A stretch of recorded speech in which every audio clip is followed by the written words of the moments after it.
I would say कि struggle कर रहा हूँ मैं ताकि अपना फाइनेंशियल फ्रीडम को कंप्लीटली अचीव कर लें। अब उसकी क्या डेफिनेशन है वो हर बंदे की अलग डेफिनेशन होती है, तो that's about it. But this is a very good segue, क्योंकि मेरा पहला सवाल यही है कि अगर आप मुझे डिफाइन करके दें कि आपके नज़दीक फाइनेंशियल फ्रीडम क्या है। बिकॉज मैं बहुत सी चीज़ें सुनता हूँ, एक फायर मूवमेंट है, उसके बाद अभी कोस्ट फायर आ गई है, उसमें बरिस्टा फायर भी है, और there are lot of ways to define कि फाइनेंशियल फ्रीडम आपको किस तरह की चाहिए। So how do you define financial freedom for yourself, और अगर आप उस पर थोड़ा सा शेड करें light. Ideally speaking financial freedom ये होना चाहिए मेरे ख्याल से, ऑल्दो कि मैं उस पे शायद उस लेवल पे पहुंचने से पहले खुद जो है अपनी 9 to 5 से साइडलाइन हो जाऊंगा, लेकिन आइडियली स्पीकिंग वो ये है कि आप कोई भी काम ना करें और आपके पास पैसिवली इतने पैसे आ रहे हो कि आप आपका जो भी घर का खर्चा है, जो भी आपकी लिविंग एक्सपेंसेस हैं, वो कवर हो जाए। This is ideally speaking. So let से मैं दुबई में रहता हूँ, अगर आप 15,000 दिरहम्स के अंदर अपना पूरा घर का खर्चा इंक्लूडिंग बच्चों की एजुकेशन ये वो सारी चीज़ें, ऑल्दो की वैल्यू कम है, लेकिन अगेन उसके अंदर वो चीज़ें भी आती है ना कि आप किस तरह के फायर मूवमेंट के अंदर जा रहे हैं। आर यू बरिस्टा फायर और फैट फायर, लीन फायर, जो भी चीज़ें हैं।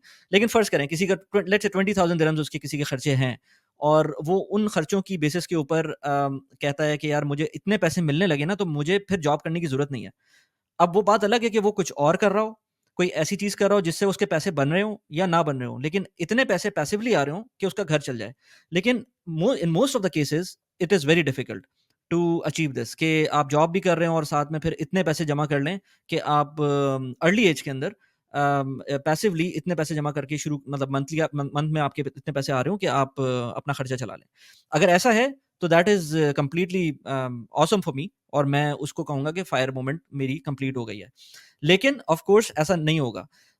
दूसरा जो मैं अपने लिए टारगेट रखता हूँ वो, और मेरा टारगेट अल्हम्दुलिल्लाह अचीव हो गया है। लेकिन एक मसला अब ये है कि वो again it's very difficult for me to say कि मैं क्यों नहीं अपनी 9 to 5 को छोड़ा, क्योंकि वो इतना आसान काम नहीं होता है। For me being risk averse, मेरे लिए इतना आसान नहीं है वो छोड़ूं। तो मेरा जो एक आइडिया है कि अगर आपकी जो मंथली इनकम है, जो भी आपको जॉब से मिल रही है, उसका लेट्स से थोड़ा सा लेट्स से अपर लिमिट, या let's say not upper limit, let's say 20% 30% अगर आपको ऊपर मिल रहा है हर महीने consistently for the last 6 7 months, तो मैं अज्यूम करूंगा कि वो बंदा प्रॉब्ली इस पोजीशन में आ गया कि वो सोच सके कि अपनी जॉब छोड़ सकता है, and he can consider himself financially free. क्योंकि मैं मेरी इस वक्त जो जॉब की सिचुएशन है, फाइनेंशियल आई मीन जो जो जो पैसिव इनकम है और जो साइड हसल्स हैं, वो सब मिलाकर मेरी सैलरी से ज़्यादा पैसे बना देती हैं मुझको। So if this is a case with me, तो कोई भी मुझे कहेगा कि यार आप तो जॉब छोड़ सकते हैं। लेकिन अगेन वो अली अब्दाल वाली बात मुझे याद आ जाती है। उसको कोई इंटरव्यू में पूछ रहा था एक टाइम पर, जब कोविड का टाइम था, तो उसके किसी ने पॉडकास्ट की, तो उसको कोई पूछता है कि यार अच्छा ये बताओ कि तुम being a doctor, for our I think for our audience probably they know Ali Abdal because we talk, at least मैं बहुत बात करता हूँ उसके बारे में।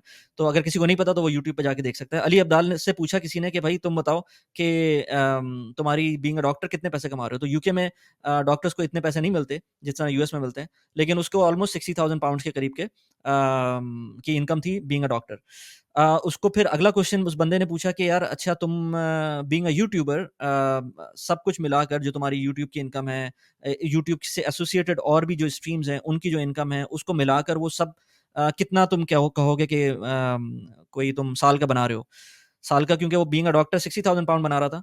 तो फिर उसने थोड़ा सा पॉज लिया और उसने सोच के कहा कि ऑलमोस्ट 1 मिलियन पाउंड।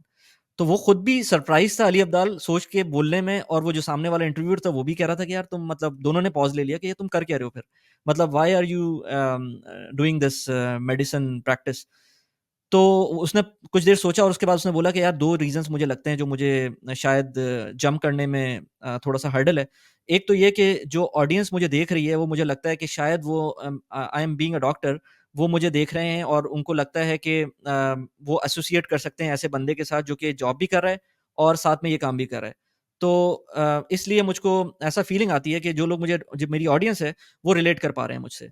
एक तो ये रीज़न है।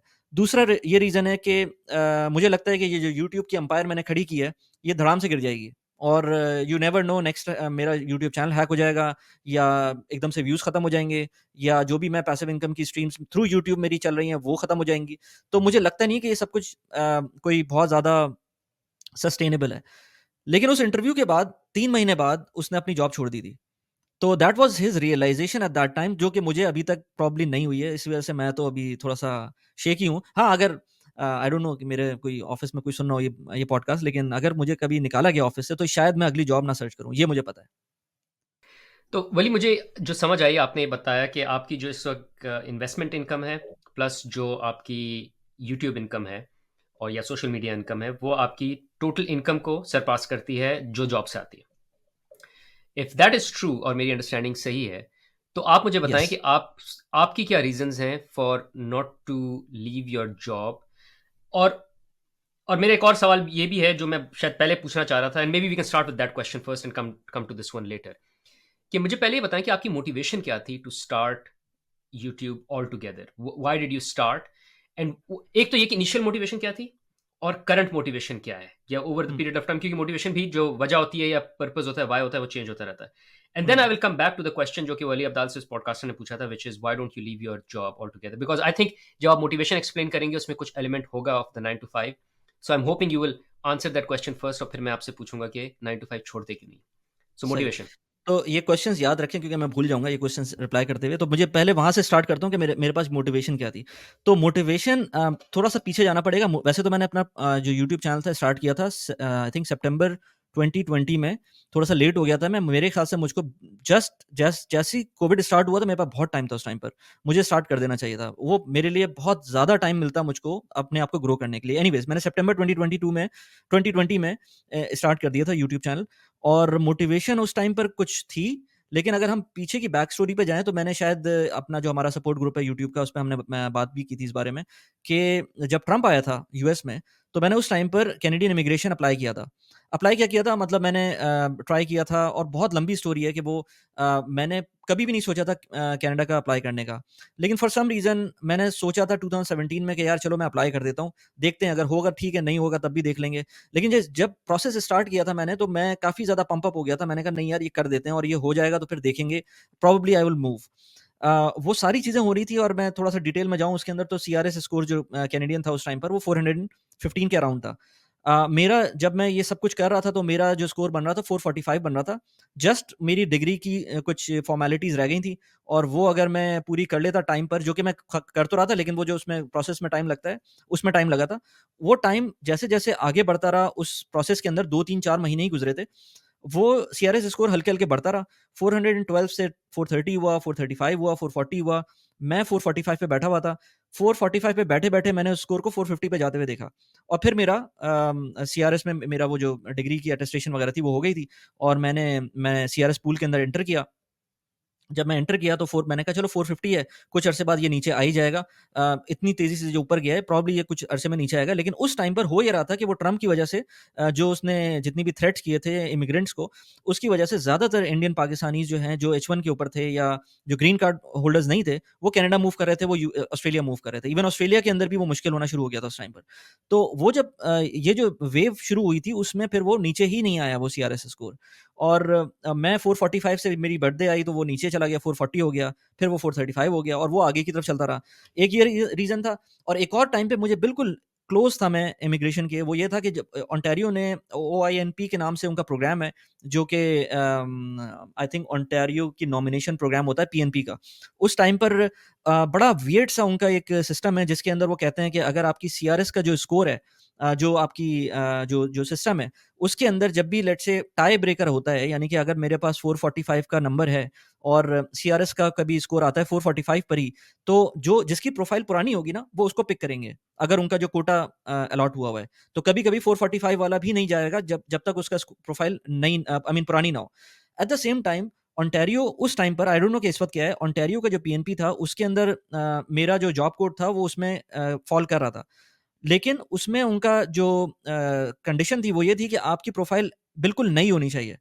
और मैं अब उस डायलेमा में था कि मैं ओंटारियो को टारगेट करूँ, जिसमें थोड़े से पैसे भी ज़्यादा लग रहे थे, और थोड़ा-सा प्रोसेस भी लंबा था, या फिर मैं सीआरएस को देखूँ, जो फेडरल इमिग्रेशन का जो सिस्टम था, उसके थ्रू मैं जाऊँ। तो मैंने अपनी प्रोफ़ाइल रिक्रिएट नहीं की। अगर मैं प्रोफ़ाइल रिक्रिएट कर लेता, तो मुझे ओएनपी भी मिल जाता। ख़ैर, ये लंबी सीन बन जाता। तो जब ये मेरा नहीं हो पाया कैनेडियन इमिग्रेशन, तब से मैंने ये सोच लिया था कि यार अब जब वो नहीं हो पाया तो मुझे कुछ और तो करना ही है। मतलब मैं ये सिर्फ़ और सिर्फ़ 9 टू 5 की जॉब में मुझे पता है कि दुबई के अंदर बहुत सारे लोग होते हैं जो 9 टू 5 जॉब के बाद इवेंचुअली वो एक डिक्लाइन आता है और उसके बाद आप चाहे कितने भी अच्छे हों प्रोफ़ेशनली, वो कहीं न कहीं जाकर आपको पीछे जाना पड़ता है। वो मैं चाह नहीं रहा था। उतने में कोविड आ गया। फिर वो अगेन कोविड में मैंने बहुत सारा कंटेंट देखा यूट्यूब का। उसमें एक पॉइंट ये भी था कि मेरे बेटे का भी एक उसने चैनल बनाया था जनरल नॉलेज का, करेंसी कलेक्शन का। उसको मैंने बहुत पुश किया था। उसने उस टाइम पे बहुत अच्छी वीडियोज़ बनाई लेकिन यू नो यूट्यूब वो इतने आराम से आपको पुश नहीं कर रहा होता, आपको इतना एक्सपोज़र नहीं देता जल्दी। तो वो थोड़ा डिसहार्ट हो गया था। उसको उसको मैंने थोड़ा-सा कहा कि नहीं यार देखो मैं बनाऊँगा, फिर तुम देखना उस चीज़ को। अच्छा, जब मैंने नई वीडियोज़ बनाना शुरू की अपनी, तो मुझे उसमें मज़ा भी आना शुरू हुआ। मुझे डेटा से बड़ा एक एनालिसिस करने में मज़ा आता है। शुरू में ऑल्दो कि डेटा कम आ रहा था, लेकिन मुझे नज़र आ रहा था कि कुछ लोग देख रहे हैं और कुछ लोग बहुत लंबा-लंबा देख रहे हैं। तो कुछ कुछ टॉपिक्स ऐसे थे, जो सर्च में आना भी शुरू हो गए थे और मैंने अपने ऑफ़िस में अपने पर्सनल प्रोफ़ाइल के ऊपर कभी भी नहीं कहा था कि मैं यूट्यूब कर रहा हूँ। मुझे ऑफ़िस में किसी कुछ 2-3 बंदों ने एकदम से जब 6 महीने हो गए थे यूट्यूब वीडियोज़ बनाते हुए, 6 महीने के बाद मुझे एक बंदे ने बोला कि, "यार, आपकी मैंने वीडियो देखी, आप वही हैं।" मतलब फिर मुझे समझ में आया कि लोग रिकॉग्नाइज़ करना शुरू हो गए हैं। At that point I came to know कि सिर्फ उन लोगों ने नहीं, काफ़ी लोगों ने ऑफ़िस में मुझे देखा था और कुछ लोगों ने मुझे ऑफ़िस में इंटरनली ईमेल भी की थी कि यार आप वही हैं और आपकी इस पर्टिकुलर वीडियो से मुझे बड़ा फ़ायदा हुआ ये वो। तब मुझे समझ में आया कि यार जब हम सोच रहे होते हैं कि बहुत सारी चीज़ें आपके लिए बहुत नॉर्मल सी चीज़ें हैं, कॉमन सी चीज़ें हैं, लेकिन दूसरों के लिए बहुत वैल्यू क्रिएट करती हैं। बस that was the day when I was realizing that और उसके बाद से मैंने बहुत अप्स एंड डाउन्स आए। कभी व्यूज़ बिल्कुल कम हो जाते थे, कभी-कभी ऐसे नए टॉपिक्स पे मैं वीडियो बनाता था जो मुझे लगता था कि बहुत अच्छा टॉपिक है। बाद में समझ में आया कि यार जब तक कि आपकी ऑडियंस उससे रिलेट नहीं करेगी, आपकी वो वीडियो नहीं चलेगी। इतनी मेहनत करके आप वो वीडियो बनाते हैं, 6-6 दिन लगा देते हैं एक वीडियो में और उसके बाद वो डालते हैं तो वो बिल्कुल उस पे व्यूज़ नहीं आते। तब समझ में आया कि ठीक है वो चीज़ मतलब कभी-कभी मैंने 2-2 3-3 वीडियोज़ इस तरह की बनाई जो कि बिल्कुल डिफरेंट टॉपिक था और उससे मुझे काफ़ी नुकसान हुआ। तो फिर कुछ यूट्यूब समझ में आना शुरू हुआ, सोशल मीडिया समझ में आना शुरू हुआ। और फिर मोनेटाइज़ेशन भी स्टार्ट हो गई। यूट्यूब की मोनेटाइज़ेशन नहीं, लेकिन मुझे कुछ रेफरल समझ में आया कि यूट्यूब की इनकम सिर्फ़ और सिर्फ़ व्यूज़ के ऊपर नहीं बनती है और आपकी ऑडियंस पे डिपेंड करता है कि ऑडियंस कैसी है, उसके थ्रू भी आप पैसे बना सकते हैं। जब वो चीज़ समझ में आई और जब पहली दफ़ा मुझको रेफरल मिला तो मेरे लिए आँखें वो it was like a light bulb moment. उसी टाइम के अराउंड थोड़े दिनों बाद मेरी यूट्यूब एडसेंस की मोनेटाइज़ेशन भी स्टार्ट हो गई थी। फिर यानी कि पहले मंथ जो था वो $100 का यूट्यूब से आ गया था, $50 का रेफरल से आ गया था। मैंने कहा यार इसके अंदर बहुत पोटेंशियल है। क्योंकि अभी अगर कि एक वीडियो के ऊपर 200-300 व्यूज़ के ऊपर ये सिनेरियो बन गया है, तो अगर मैं 1000 व्यूज़ लेके चला जाता हूँ, 2000, 3000, 10,000 व्यूज़ लेके चला जाता हूँ, तो ये सिनेरियो बिल्कुल चेंज हो जाएगा। उसमें फिर थ्रूआउट जैसे-जैसे मैं काम कर रहा था, मुझे समझ में आने लगा कि कुछ चीज़ों पे व्यूज़ मिलेंगे, तो ऑडियंस अच्छी नहीं मिलेगी। कुछ चीज़ों पे ऑडियंस अच्छी मिलेगी, तो शायद व्यूज़ ना मिलें।